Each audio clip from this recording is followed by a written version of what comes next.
Bonsoir, bienvenue dans ce nouveau numéro de Mode d'emploi consacré au métier du numérique et plus précisément de la cybersécurité. Tout de suite, le sommaire. Nous prendrons la direction de Montigny-le-Bretonneux où sont installés les locaux de l'AFNIC, la seule entité en France qui gère et sécurise les noms de domaine en .fr.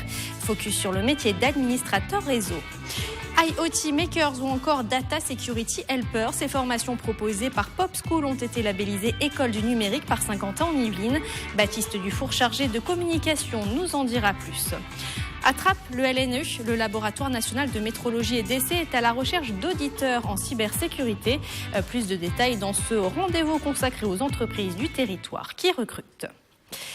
Saviez-vous que les sites internet en .fr naissaient dans les Yvelines et plus précisément à Montigny-le-Bretonneux? Ces noms de domaine sont gérés mais aussi sécurisés par une association.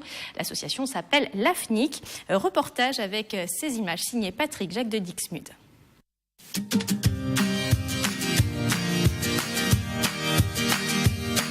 Nous sommes à Montigny-le-Bretonneux, c'est ici que sont installés les locaux de l'AFNIC. L'AFNIC, c'est une association mandatée par l'État, chargée de gérer les noms de domaines français comme le .fr pour la France ou encore le .re pour la Réunion. 80 personnes travaillent ici.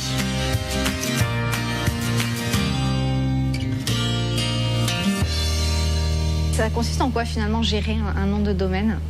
On s'assure en fait, c'est l'équivalent d'une poste. C'est-à-dire qu'on s'assure que, où que vous soyez dans le monde, vous pouvez accéder à ces sites oui.sncf par exemple, ou e.leclerc, trouver le magasin de mamie qui est à côté, qui est en Bretagne par exemple, c'est un exemple.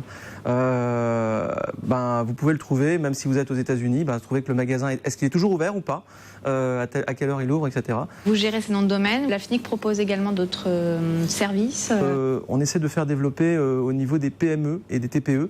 On a tout un travail en cours où on a une initiative phare qui vise à faire développer la transformation numérique de toutes ces entreprises qui aujourd'hui n'ont pas ou ne pensent pas aller sur le web pour se faire connaître.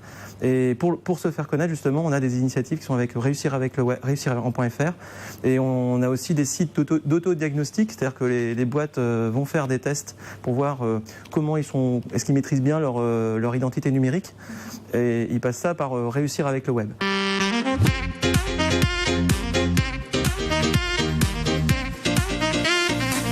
Gabriel, bonjour. Bonjour. Vous êtes administrateur réseau ici au sein de l'AFNIC. Alors on parlera dans quelques instants évidemment de vos missions quotidiennes. Avant, est-ce que vous pouvez nous en dire plus sur vous, sur votre parcours? Oui, bien sûr. Alors j'ai commencé par de faire une école d'ingénieur en informatique, donc 3 ans de classe prépa intégrée, puis 2 ans de spécialisation. J'ai pas commencé par faire du réseau à proprement parler ou du système. J'ai commencé par faire de la programmation et puis j'ai fini, grâce à des stages et une alternance, par m'orienter dans le réseau. Et donc le métier d'administrateur réseau, c'est majoritairement faire du monitoring, donc surveiller l'ensemble de l'infrastructure, intervenir rapidement en cas d'incident, notamment dans le cadre de l'astreinte, donc H24, et déployer des nouveaux équipements, venir en aide aux utilisateurs. Alors, est-ce qu'il y a des difficultés dans ce métier que vous rencontrez quotidiennement? Oui, tout à fait. Je dirais que la principale difficulté, c'est d'intervenir en incident. Autant lorsqu'on est dans l'open space, on est un peu porté par le groupe. Donc dès qu'il y a un incident, on est plutôt solidaire. Quand vous parlez d'incident, c'est quoi par exemple un incident? Par exemple, l'accès au site SNCF via nos services n'est plus accessible. On va devoir investiguer pour voir à quel niveau le problème s'est produit. C'est-à-dire soit c'est sur nos routeurs, soit c'est sur nos serveurs. Et donc intervenir en fonction, c'est-à-dire apporter une correction, redémarrer éventuellement un service ou au pire des cas redémarrer le serveur. Cette notion de challenge, c'est ça qui vous plaît dans ce métier? Oui, et pas seulement. Il y a aussi le fait qu'à l'AFNIC, on puisse aussi on n'est pas scindé dans un seul corps de métier, on en a plusieurs. Je suis spécialisé dans le réseau, mais je fais aussi du DNS, de la virtualisation, du système, de la BDD, etc. Et du coup, c'est aussi pouvoir devenir un peu expert dans tous ces domaines qui est vraiment intéressant.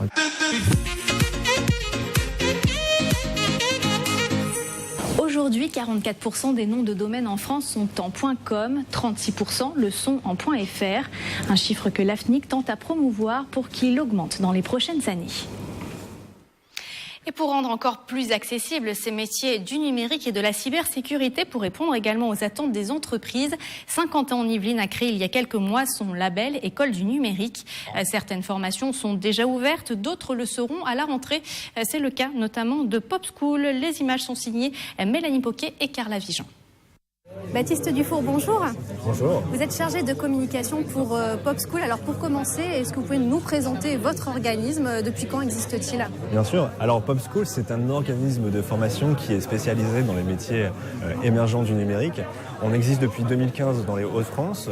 Notre établissement historique, c'était à Valenciennes, où depuis nous avons formé près de 200 apprenants. Depuis, on a ouvert de nouveaux établissements à Lens, à Saint-Quentin, dans l'Aisne, à Maubeuge. Et enfin, nous arrivons ici à Saint-Quentin-en-Yvelines. Voilà, en octobre prochain, il y aura donc 2 formations labellisées Sky École du numérique qui seront disponibles. Alors, une formation d'IoT Makers, désolé pour mon anglais, et une formation de Data Security Helper. Est-ce que vous pouvez nous présenter chacune de ces formations? Bien sûr. Alors, l'IoT Maker, c'est une formation de 6 mois, 4 mois de cours, puis 2 mois de stage. L'IoT, qu'est-ce que c'est? L'IoT, on en parle de plus en plus, notamment dans la e-santé, dans la smart city, dans l'agriculture connectée, ce sont que des exemples. Si on prend l'exemple, par exemple, du parking connecté, de plus en plus, on voit ces parkings où, en fait, on peut voir à distance les places qui sont disponibles. En fait, ce sont des systèmes embarqués. Les personnes qui intégreront nos formations, la formation d'IoT Maker par exemple, travailleront sur ce genre de dispositif. À Saint-Quentin dans l'Aisne, on avait déjà fait une première promotion. Ils avaient travaillé par exemple sur une station météo connectée. Donc c'est des personnes qui vont prototyper, créer des objets connectés en fait, pour l'industrie ou bien encore pour de nombreux domaines. La formation, elle, Data Security Helper, c'est plus sur une formation... Cybersécurité, on peut dire ça. On peut dire ça. Le but de cette formation, c'est de faire des professionnels de la sécurité, des personnes qui sont capables de sécuriser par exemple des parcs informatiques. Voilà. Alors, les critères pour suivre ces formations, est-ce qu'il faut avoir de l'expérience dans ces domaines-là? Est-ce qu'il faut avoir un diplôme en particulier? Alors, toutes les formations Pop School s'adressent en fait à tout le monde. Il n'y a pas de critère d'âge. Le seul critère qu'il y a, c'est un critère de motivation. Il faut juste être motivé pour intégrer nos formations. Certes, après, lors du dossier d'inscription qui se trouve en ligne, nous demandons en fait, alors ça dépend que ce soit pour la formation Data Security Helper ou bien la formation IoT, de passer des tests qui permettent en fait simplement de juger la motivation du candidat. Est-ce qu'il faut avoir des notions d'anglais quand même, puisqu'on travaille en informatique? Est-ce qu'il faut quand même avoir des notions d'anglais? Alors, il y a des notions d'anglais à avoir, mais ce sont plus des notions techniques. Donc, en fait, c'est un niveau que tout le monde peut acquérir très rapidement. Au niveau du coût de cette formation, combien ça coûte? Alors, la formation est gratuite grâce aux partenaires financeurs, comme l'agglomération de Saint-Quentin-en-Yvelines, la Grande École du numérique, et voilà. Et dernière question pratique. Déjà, est-ce qu'il reste encore des places pour les formations qui débutent en octobre? Il reste des places pour intégrer nos formations. Il suffit pour s'inscrire d'aller sur notre site internet www.popschool.eu.com, de s'inscrire, d'ouvrir les dossiers d'inscription en ligne, de cliquer et de s'inscrire. Et combien de places par formation? Alors, c'est 25 places par formation sur une durée de 3 ans. Merci Baptiste Dufour en tout cas d'être intervenu dans le cadre de cette émission Mode d'emploi. Je rappelle que vous êtes chargé de communication pour Pop School. Merci beaucoup. Voilà, vous en savez désormais plus sur les métiers du numérique et de la cybersécurité. Voici donc ce qu'il faut retenir. Pour être administrateur réseau, il faut être titulaire au minimum d'un bac+2 administration réseau. Pour les débutants, le salaire est en moyenne de 2 000 € net.